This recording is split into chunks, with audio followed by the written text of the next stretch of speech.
Hey everyone, it's Mom of Two, Wife of One, and it is Thursday, so that means it's Married at First Sight recap day. I will be recapping and reviewing episode 7 of season 12 of Married at First Sight that comes on Lifetime on Wednesdays at 8 p.m.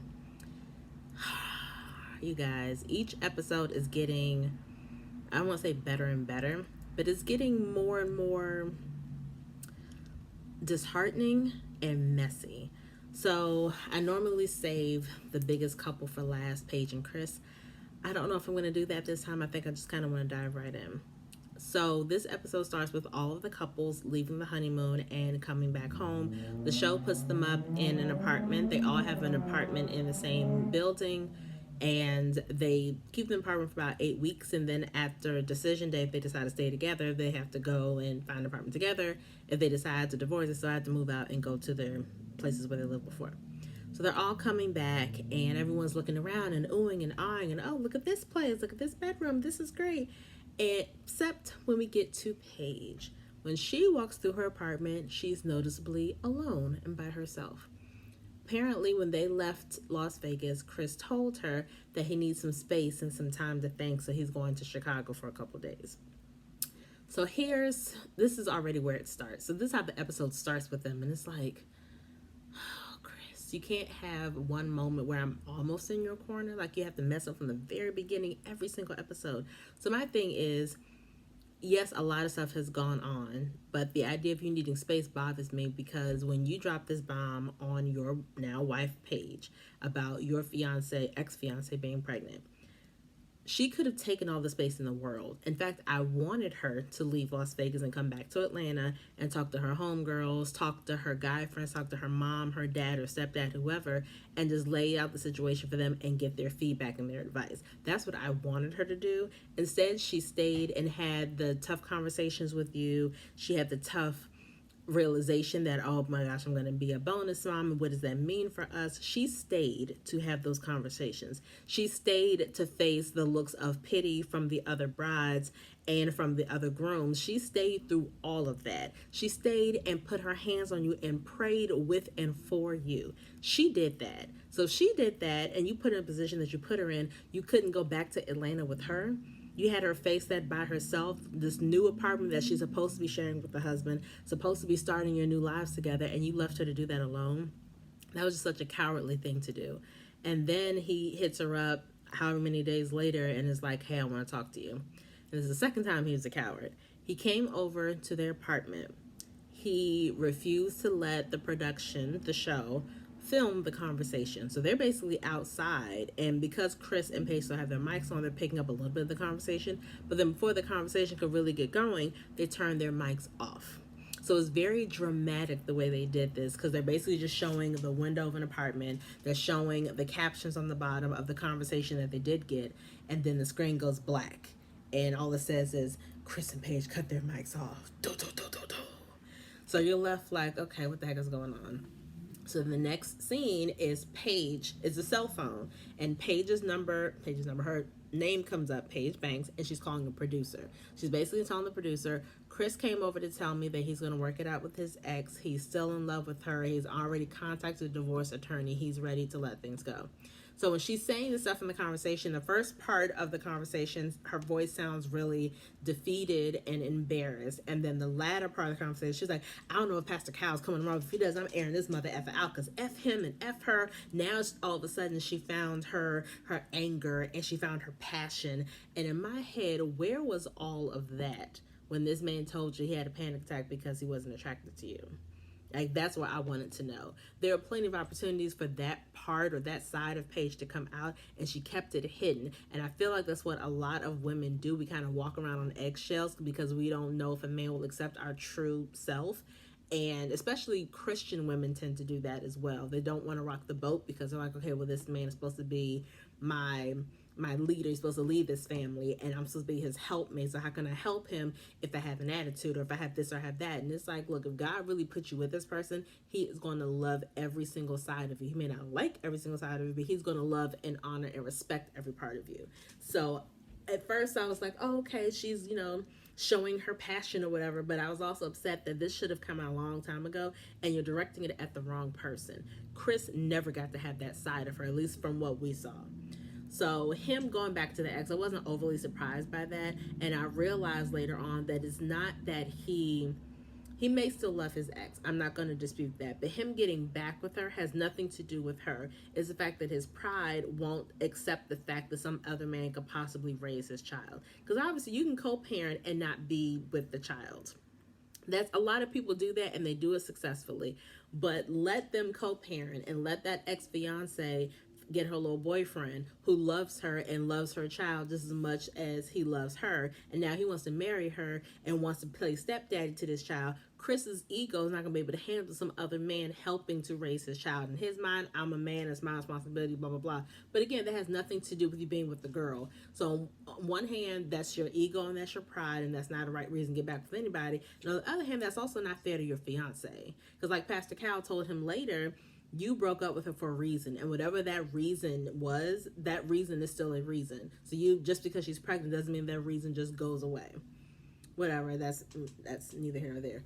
So Paige has a conversation with the producers. Pastor Cal in this episode is visiting all of the couples to just see how they're settling in, see how the marriage is going, and all of that. So he comes to visit Paige, and I like Pastor Cal a lot, but he really needs to work on his acting skills, because she's explaining to him, she's like, I just don't know where to start. So she's telling him about the wedding, and she's like, I felt disconnected from him, but I wasn't sure why. And he, we were intimate that first night, intimate the next day, but he told me he wasn't attracted to me. And she also said something that really made me really dislike Chris even more. When they had sex, Pascal asked her if it was consensual. She's like, yes, it was consensual. I said it was fine. It's like, but the issue is I didn't really want to have sex. We had sex because he kept kind of pushing me like, oh, this is your duty. And so I did it out of duty as opposed to out of a desire. And it seems like for him, it was like, oh, well, no matter how I feel about you, whether I think you cute or not, you're legally my wife. So this is what you're supposed to do. And that's, it's such... it's a lot. I'm not even going to go into it. We all know that that's just not a good way of handling things. That's just so, not even verbally, but that's just emotional abuse at that point. It's reckless and it's dangerous and it's unnecessary. And so she's telling him this, and then she's like, yeah, and they went on the honeymoon, and he found out that his ex-fiance was pregnant. Pastor Kyle was like, what? And I was like, I don't believe you for a second. Because let me be a producer on that show. And I found that information out. I would have Pastor Cal, Dr. Viviana, and Dr. Pepper on speed dial. Like, y'all are never going to believe what we just heard on these here microphones. Y'all got to get y'all questions ready when they come home. I don't know if they're going to call you, but let me give you the dirt on what just happened with this couple. So fast would I be calling them. So I sincerely doubt that he had no inkling at all that this stuff was going on. He knew stuff. Somebody told him something. So his surprise face was just a little dramatic for my taste. But again, I digress. So she's telling him this, and he's like, wait a minute. Okay, so she's 6 weeks pregnant. So with 6 weeks, we were deep into this process, which I already knew. And I already said that from the get-go. I don't know how long the process is exactly, but I know that 6 weeks ago, he would have already submitted his information and at least been contacted by the show. And if you're really serious about moving on and getting married, period, whether it's through the show or just getting married in general to another person, you shouldn't still be having sex with her. Like, that's just point blank and period. There's no way to get around that. So she's pouring out all this stuff, to him. I felt this way, and, I'm a ride or die, but there's only so much a person can take. And now he tells me that he doesn't want to be with me at all. He wants to be divorced. But then she also says how they've been having sex pretty much every day and never use protection.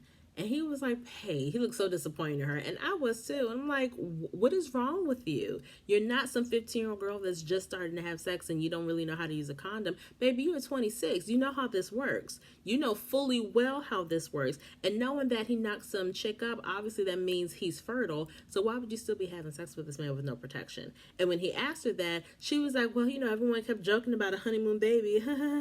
No, baby, this isn't a joke.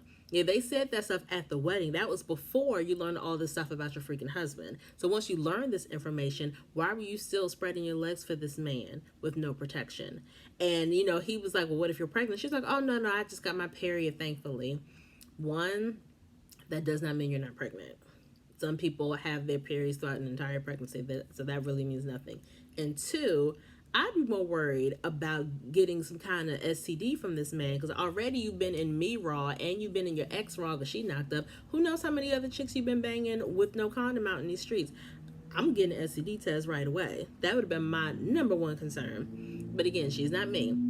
And so he's talking to her, and he's like being sympathetic to her, obviously, but he's telling her, like, I don't know why he would do this. We didn't see any of this, da da da.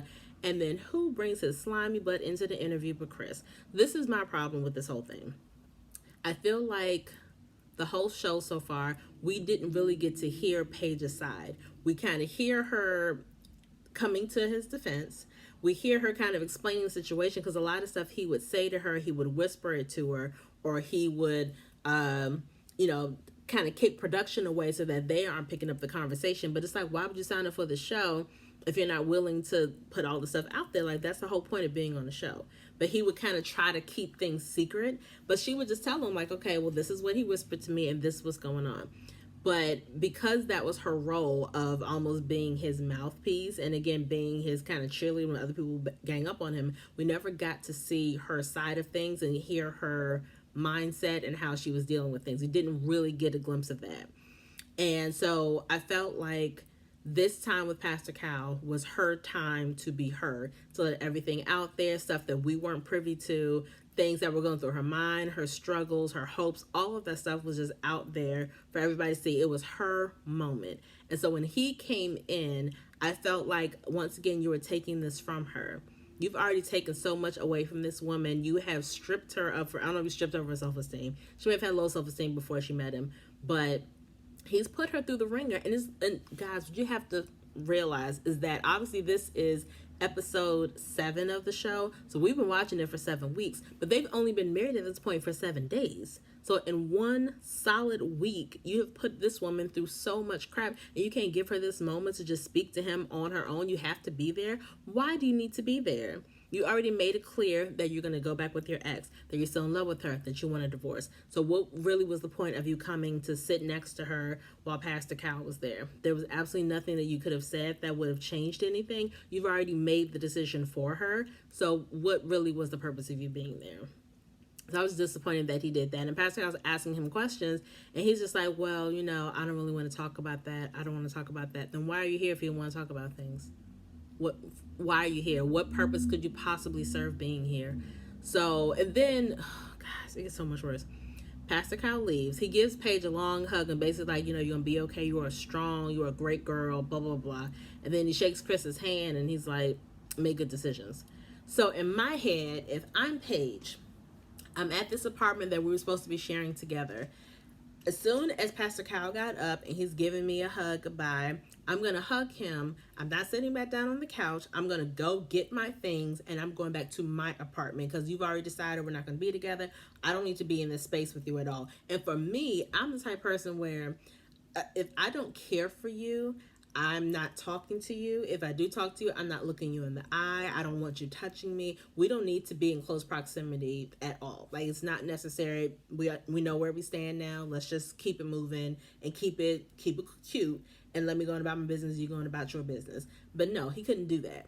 As soon as Pastor Kyle shook his hand, Chris sat back down. I would have been like, no, you don't need to sit down. I was like, I think you should get out and leave with Pastor Kyle. And I'm going to pack my stuff up and I'm going to go my way. And next time we talk, let's just do it through our divorce attorneys. You already have your attorney. I need to find mine. As soon as I find mine, they'll be in touch with yours. And we'll just go on about our business. There's really nothing else for us to say. Absolutely nothing. So the fact that she didn't say any of this, because she was all, and that's what gets my goat, she was all big and bold on the phone with the producer, cursing like, yeah, I'm going to F his stuff up, and I'm going to tell that mother F off, and blah, blah, blah, blah. She was big and bad and like all up in her bag then, but then when she's in front of him, she's just quiet, and she's just sitting there and just waiting for him to say something. And it's like he said all he needed to say the night he said, I'm getting a divorce, I'm going back with my ex. That's all you needed to hear. There's no other kind of explanation. There's nothing else you could have possibly said that would have made that okay. So the fact that she said nothing really pissed me off, and it was the point where I stopped feeling empathy for her. So I'm like, why? For what? And he's basically like, well, I just hope you don't hate me. Like, what does it matter if I hate you? Like, yes, actually, I do hate you. And what? Now what? There's nothing you can do that's gonna stop me from hating you. Like, no. And then this man becomes close to her. And again, type person I am, as soon as I see you inching in my direction, I'm standing up and going to the other side of the room. You don't deserve to be in my space anymore. You lost that privilege. You don't deserve to put your hands on me, none of that. He puts his hands on her shoulders and leans close. I'm thinking he's going to kiss her on the forehead like a goodbye kiss. He whispers in her ear. And I'm like, you are such a child. Like, you're on camera right now. If you did not want this, why did you sign up for this freaking show? Stop trying to hide the stuff that you're saying, like you're not trying to have people know your business. And you shouldn't have signed up for Married at First Sight that airs on Lifetime. What is wrong with you? So this man whispers in her ear, and of course she tells, like, her little talking head thing. She tells the people, like, he just whispered in my ear, I'm afraid of falling in love with you. Why are you giving this girl such mixed signals? You don't want her. You really don't want her. And the fact that you decided to go back with your ex, that was your power move. You were able to break it off with her as opposed to her breaking it off with you. But in your mind, you still kind of want to string her along. But to what purpose? What are you getting out of this? And the fact that as soon as he says stuff like that, she's like, well, I don't understand. Are we back together? Are we not back together? He was very clear in saying he did not want to be with you, and even said in front of Pastor Cal, I'm going back with my ex. Is this the right thing for me to do? So he said this twice to you. So why is it even a sliver of a thought in your head that, oh, what does this mean? Does it mean he does want to get back? Paige, no. What are you doing? And I had this thought. First of all, I had several thoughts. Had that been me going through that situation, not that I would ever do the show, but if I ever did the show and the first day he's talking all this nonsense about, the first time we're having a conversation, you mention your ex several times. I'm asking you right then and there, women, how long ago did you get divorced from this person or break up with this person? It was 3 months. And you're positive you're over, because that's really not a long time to process a relationship. Okay, well, if you say you're sure, all I have to go on is your word, but we'll see. I guess time will tell if you're really over it. And then I would have left it at that. But then once we're at that sweetheart table and he starts talking about masturbation and high sex drive, I'm be like, okay, well, my sex drive right now is none of your business. Yes, you are my husband. We haven't gotten to that point yet. Why don't you ask me other questions like my middle name, maybe my favorite color, maybe where I live in Atlanta. Ask me some other questions, and then we can lead up to high sex drive. But right now, that is inappropriate for you to ask me those kind of questions. As soon as I sat down with my new father-in-law and he started making lewd comments and telling me that I need to have sex with his son several times a week, I'm like, sir, with all due respect, that's not really part of your business. That's our marriage, and we'll figure that out. As soon as we got back to the room and he starts saying like, oh, well, it's your duty to have sex with, your husband. I was like, yes, it's true, but I'm not comfortable doing that. So why don't we pray together and pray on it? And as soon as God lets both of us know this time to go to that level, then we'll do that. But right now I'm feeling pressured and I don't like the way that feels. And then I'm going from there. And then if we get to the honeymoon and the girl still winds up pregnant and he's telling me that, I'd be like, okay, well, you know what? I need to think about things. I've seen a lot of red flags in the past 3 days. I don't know how to process all of that, but I won't be able to process that if I'm looking at you every day and if the cameras are in my face. So I'm going to book a flight home. You can stay here if you want. Have a great time in Vegas. I wouldn't blame you if you stay here. That's fine. But I'm going to go back to my apartment and to my dog and my family, and I'm going to just kind of clear my head of things and figure out exactly what it is I want and what I'm willing to put up with and deal with. And then I'm leaving. All of that stuff should have happened. And then if I didn't do any of that stuff, if I followed Paige's rule book and went through everything and did the entire honeymoon, and then I come back to Atlanta and he is not with me because he's in freaking Chicago so he can have some space, you better believe that, and I was telling my mom this, I got 3 close homegirls. One of my homegirls would have called me and said, hey, I got your flight booked. You're leaving out this day. Go ahead, go to the airport. You're good. My other homegirl would have been at the airport in Atlanta waiting for me to take me home. And my third homegirl would have been at the house waiting for me, like with some wine, like, okay, let's talk this out. Let's figure out what you're going to do. My girls would have rallied around me. And if she had those homegirls with her on the wedding day that seemed like they were rallying around her, where the heck were they? We haven't seen them, her dad, her stepdad, her mom. We haven't seen any of them throughout this whole process, which bothers me. And I think is really confusing. And I think it's very unrealistic. There's no way you went through all this stuff and you didn't confide in some people and go to some people. I I'll be gosh darned if I go to this room, this apartment that I'm supposed to be sharing with my husband by myself. I would have hit up my friends and they would have met me there. I'm not about to spend the first night here alone. I'm supposed to be married with my husband and he's off in Chicago because he needs space or room, whatever. My homegirls or whoever are going to spend that first night with me. We're going to talk it out and we can figure some stuff out. Because the problem is she's allowed Chris to run this whole thing, allowed him basically to make the decisions. And he loves that. He relishes that. So I had a big problem with that. And if I had stayed in that apartment by myself, if I knew Pastor Kyle was coming over, whether I knew Chris was coming over or not, I'm going to have on one end my best friend and on one end my mother, so that at least I'm getting some emotional support from somewhere. Pastor Kyle seems like a nice guy, but at the end of the day, he is tied to the show. He is not anybody's pastor.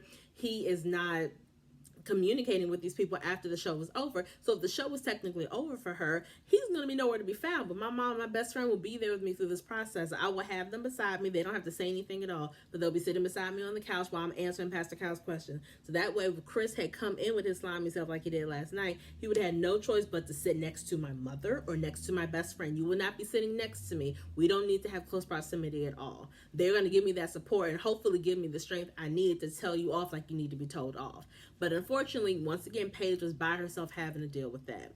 And so I'm disappointed in her. Still don't like Chris. I also had a thought last night. I'm really hoping I'm wrong. I said a couple weeks ago that I believe the producers picked Chris to make for good TV. Then I had the thought yesterday that maybe Paige is in the same situation where they picked her not necessarily to go through this and be all whatever, but I think almost like she's a character. She's playing the role of someone who really wants to get married, someone who's really into God, someone who is willing to put up with all this stuff because she thinks it's God ordained. I'm not saying that women aren't like that at all, but it just seems a little too... I don't know. It just seems a little too unbelievable that she's going to go through the stuff that she's gone through voluntarily, willingly, without kirking out on him at least once, without, again, involving her friends or her family. So I'm inclined to believe that she's just, what do they call it? She's a pawn. Like she's not a pawn because she's there willingly, but she's there. And yeah, I almost think that. So that's Paige and Chris. They were just exhausting to watch last night. And I was like, I can't with you guys. So Jacob and Haley, they were interesting because they've been boring most of the time. I will say this. They had sex in Vegas, so we know that. And then she kind of pulled away from him. She's been alone for so long or independent for so long that she doesn't know how to bring somebody into her world. So it makes her want to pull away. And then he is pulling from past relationships and some of those past hurts, and he's blaming her for things that they did. It's almost like they accuse most women of doing, that you're blaming your current person for your past people for their mistakes and their hurt, how they hurt you. You're blaming your current person for that. And that's pretty much what Jacob was doing this episode and last episode, which I thought was interesting because I've never really seen a man do that before. But I mean, I don't know, they're still boring to watch, I think. And also the thing, they talked about love languages. She was like, physical touch is at the bottom for me with love languages. I'm not touchy-feely like that, but physical touch is his number one love language. So that can make things really interesting and difficult if one or both of them are not willing to compromise. Because I'm in a similar situation. Physical touch has always been pretty low for me, and my husband is very high for him. And I didn't grow up in a house where we were necessarily touchy-feely like that, but I had to adjust to make sure my husband never felt unwanted. And that's what Jacob was saying. He's like, I understand that's not her thing, but her not wanting to touch my hand or her not giving me a hug makes me feel like she does not like me. And that's fair. It's a fair, honest assessment. So I think they'll be okay as long as they continue to talk things out and actually make a valiant effort. And the other thing I think is weird, he's the guy that's 38 and is stuck in the 80s. And it was funny because the pastor asked him, like, well, why do you like the 80s so much? He's like, man, because it was just neon and it was cool. And I was like, but the 80s was the crack epidemic and AIDS. And I told my mom that, and she's like, well, maybe not in the white community. I was like, you know what, that's a valid point, actually.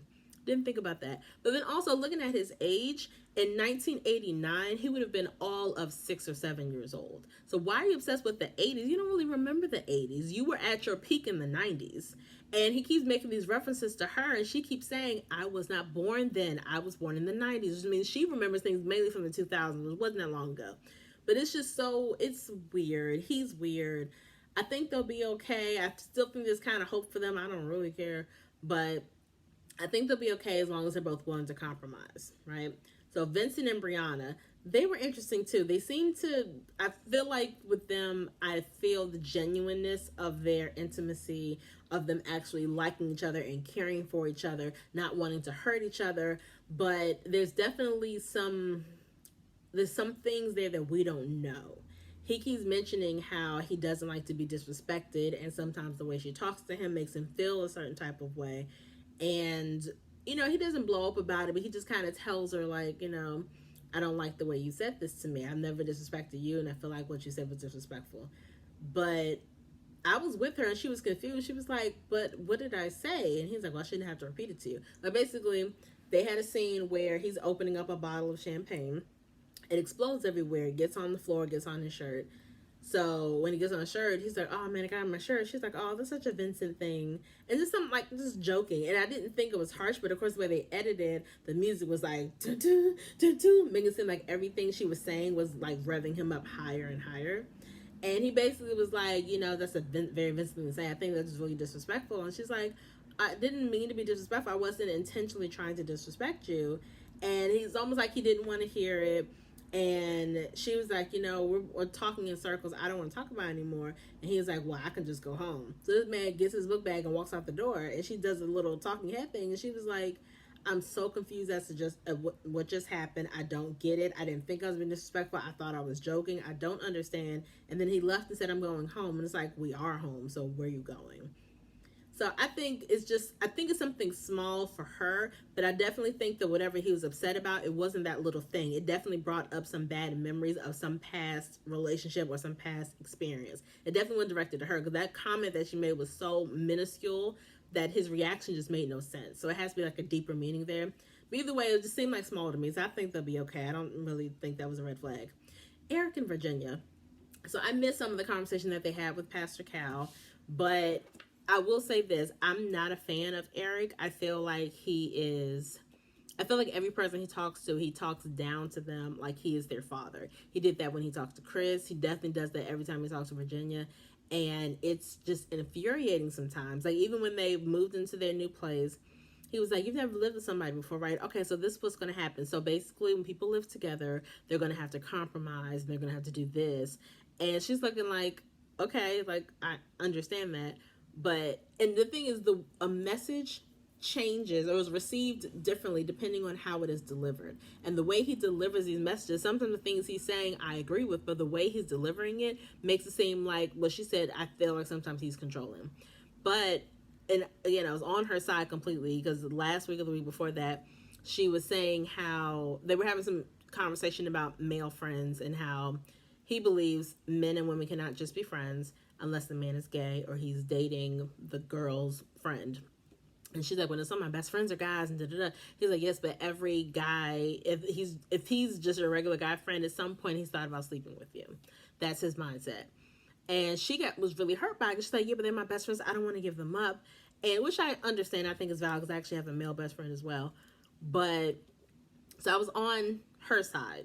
But then when they meet with Pastor Cal, she said some things that I was like, oh, well, maybe she hasn't been in a serious relationship, because she doesn't understand that this isn't what you do. Because she said something like, I've just never been with someone who wants me to text them when I get somewhere. That just seems so controlling. And I was like, not necessarily. I mean, my husband doesn't require that of me, but there are some times if I'm going out with my friends, or I'm going to a friend's house, for instance. I'll call him, or say goodbye to him, whatever, and then I'll leave. And sometimes I text him when I get there. Sometimes I don't. If I don't, sometimes he'll call me a little later, but like, hey, baby, you all right? He's like, well, you didn't call me when you got there. I just want to make sure you got there safely. Like, okay, I'm good. And so it's not a requirement, and it's not like an argument happens if I don't hit him up. But when I do, he's like, okay, have fun. He still likes to know that I got there safely. So the fact that it seemed really foreign to her, I thought was kind of weird, because it's like, that's not really a controlling thing. You just want to make sure that you're good and that you're safe, because anything could have happened to you on the way, between leaving the house and going to your next destination, anything. So I thought that was kind of weird that she used that as an example, because I'm like, that seems kind of standard. But then she said something, I was like, no, this isn't a good thing to do. She said how sometimes she gets so drunk that she'll crash on her male friend's couch. And he was like, I have a problem with that. And even Pastor Cal was like, I'm married, I'm not controlling, and I would have a problem if my wife went to sleep on some other man's couch. Not saying that if that's her male friend, obviously I would know him. Not saying that he would do anything. However, I don't know who else is at that house, and there could be some other dude that I don't know who may try to take advantage of her, and I don't like that, and I wouldn't know anything about it. And I'm talking to my husband about it last night, and he was like, well, I wouldn't have a problem if you did that, because he knows the one male friend I'm really close to. He's like, I wouldn't have a problem with you sleeping on his couch because I know he's married. I know his wife would be there. And I'm like, okay, but the difference is, you know, my male best friend. He's been my best friend since before I met my husband. So he knows that nothing has ever happened. He knows that this guy is married. But Eric and Virginia are just getting to know each other, so I'm sure that he hasn't really met her male friends like that. And even if he has, I told my husband, like, even if though you know my best friend, I would still never put myself in a position where I would have to like stay on his couch. Like, I'm not doing that, and I don't think it's necessarily inappropriate, but you know, I told my husband, at least for me, it's very important that I sleep next to my husband every night. Unless I'm out with the kids and we spend the night somewhere, that's something different. But it's important to me to be in the bed physically with my husband. And so for Eric, I understood his thing there. He was like, I don't like that. He didn't say you can't do it. He didn't say I forbid it. He was like, I don't like that idea, which I agree with.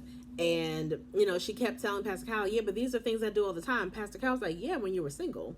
And I think it was finally a light bulb in her head. That doesn't mean she's going to stop what she's doing, but it was almost like, oh gosh, I'm not single anymore. That means I have to stop doing this. And granted, I feel like the stuff she's doing isn't necessarily bad things. As long as she's still taking care of her business and doing what she needs to do, she can still party and hang out with her friends all she wants. But she does have to understand, okay, you being married doesn't mean that the fun stops. It means that the fun has to be adjusted. So maybe if you go out normally 3 or 4 times a week, if your husband is home, maybe only go out twice that week as opposed to 4 times. It's just an adjustment. He's not, I don't think, at least right now, I don't think he's trying to dictate to her what she can and can't do. But at the same token, he understands that a marriage, because he's the one that's divorced, that a marriage won't be sustainable for the long haul if you don't make some kind of adjustments and some kind of compromises. Now, obviously that goes both ways, so we'll see if he's willing to kind of talk the talk as well. And the last couple is Ryan and Clara. I didn't really hear a lot of drama with them. Their biggest thing is he's been in relationships, but he's never said I love you to a person. He didn't say he's never been in love. He said he's never said the words before. And he was like, well, you know, I feel like, you know, when it happens, when it's a feeling that I can't explain, that's probably going to be love. And she like loves very easily. So that's kind of their conflict that they're building on, is the fact that she really likes this man, and she's afraid that she's going to fall for him hard and fast, and he's not going to feel the same way, or he's not going to reciprocate her, you know, the feelings right away. And also, they have not had sex yet. I think the only couples that Eric and Virginia, I don't know if they've had sex either. Actually, they may have at this point. Like I said, I missed most of their conversation with Pastor Gal. But Ryan and Clara have not had sex. And it seems like she's ready to do it. But he's like, oh no, we have time. We just getting to know each other. But I feel like if he was like, okay, I'm ready, she'd be like, okay, cool. Let me do it now. Now? You want to do it now? I feel like she's kind of, you know, raring to go for that. One scene I thought was funny with them is that they went to visit each other's homes. So Clara visited Ryan's home, and she's like, oh, it's really neat, and it's, you know, I like it, it's neat, it's tidy. But then she opened up this man's cabinet. He had a shelf that was like this on the side, but he was still putting food on the shelf. I said, that's such a freaking guy thing to do. As opposed to fixing the shelf or taking the shelf out totally, you're still going to put food on it like it's just a regular shelf. Like, that's such a dude thing. And then she opened his drawer, and he had his t-shirts just like thrown in there. And she's like, oh my gosh, what is this? He's like, well, I just think it's a waste of time to fold up shirts and the gym shorts, but I can just go in there and just pick it up and whatever. So then they go to her house, and she's like, open up any of my drawers. He opened up the drawer, and every t-shirt is folded nice and neat. You can see the label. He's like, oh my gosh, like he's never seen that before. And I was like, he's such a bachelor, and I thought that was really funny. So he's like, oh my gosh, this is amazing. He's like, you know what? It's a great compromise, because I like to do laundry, and you can fold the clothes. We're a perfect pair. And I was like, this dude is crazy. Another thing, going back to Paige and Chris, another reason why I think that some things are kind of set up, she had on this beautiful blue jumper. It was gorgeous, and she looked really pretty in it. He came in wearing a white t-shirt, some blue and white shoes, and these blue jeans that have like blue patches on it. It's like, so you guys just happened to match? I don't know. Some of it, and I could be wrong, and maybe I'm reaching, but it definitely felt really planned. And so I don't know what's going to happen. Oh, there was a preview for next week. This is another reason why I think Paige is like almost paid to do the show like a character. They have a scene next week where Chris calls her and is like, I want to sit down for a brief like interview or a brief meeting with you and my ex-fiance, my child's mother. And Paige goes, why? Why are you accepting phone calls from him? That is my first thing. I'm sorry, you're blocked. Why are you calling me? We have nothing to talk about. No, my attorneys, I will text you the attorney's name. Then after that, we don't need to talk anymore. No contact. Let's leave it alone. But why are you answering the phone? Why did you even think about whether or not you're going to go meet with the baby mama? Then why did you do it? Because it makes it seem like she's sitting with the girl, because the camera shows like him. It shows this really pretty black girl, someone's the baby mama, and then it shows Paige. Why would you meet with all of them? For what? That is their business now, their baby, their drama. You are officially free of that drama that is Chris. Why are you continuously letting him drag you into this? I don't understand, and it makes no sense, and that's why I think she's being paid to do this. She's not really there to get married. She's not really who they say she is. She's just there as a character to boost ratings. Let's have you play the girl who really wants to get married and who loves God, and we're going to have him play the guy who's a playboy and who's narcissistic, and we're just going to put you guys together, and it's going to be fireworks, and it's going to be great for your image, and you're going to get so many followers, and blah blah blah. And Paige, maybe this will turn into a spinoff for you. It could be a dating show where the experts feel so bad about the fact that they paired you with Chris, and now you have your own show, and they're going to find multiple bachelors for you that you can choose from. I see that happening. I'm so hoping that I'm wrong, but it was just an exhausting episode, really exhausting. But that is my recap for episode 7, season 12 of Married at First Sight. I will see you guys next week. Peace.